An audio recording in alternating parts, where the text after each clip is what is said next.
Policia e Spanjës ka arrestuar Shamir Hoxhën, 42 vjeç, shtetas shqiptar i dyshuar për grabitjen e një argjendarie në qendrën tregtare Plaza Norte 2 në Madrid, ku mori bizhuteri me vlerë 1.2 milion euro. Arrestimi u bë më 22 tetor të këtij viti, ndërsa gjatë kafjes Hoxha mbante në qafë një nga bizhuteritë e vjedhura dhe rreth 3.000 euro në para të thata. Grabitja ndodhi më 28 prill të këtij viti gjatë një ndërprerje masive të energjisë që la qendrën tregtare pa drita dhe sistemet e sigurisë jashtë funksionit. Hoxha përdori kaq lehtë këtë kaos për të depërtuar në dyqanin Jose Luis.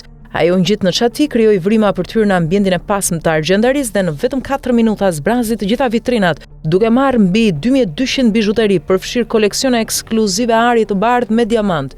Pas grabitjes Hoxha iku në Rumani, ku braktisi makinën e tij. Fal gjurmëve të makinës dhe bashkëpunimit ndërkombëtar, policia e gjurmoi për 6 muaj deri në arrestimin e tij në Madrid. Vetëm një pjesë e bizhuterive është rikuperuar, pjesa tjetër besohet se është shitur në tregun e zi të Europës lindore. Shamir Hoxha është i njohur në Europë për inteligjencën dhe sofistikimin e krimeve të tij. Ai ka kryer më parë grabitje bankash dhe mashtrime të sofistikuara, zakonisht pa përdorur armë, duke preferuar lëvizjet e heshtura dhe metodat precize. Ai flet 5 gjuhë të huaja dhe ndryshon identitetin çdo 6 muaj.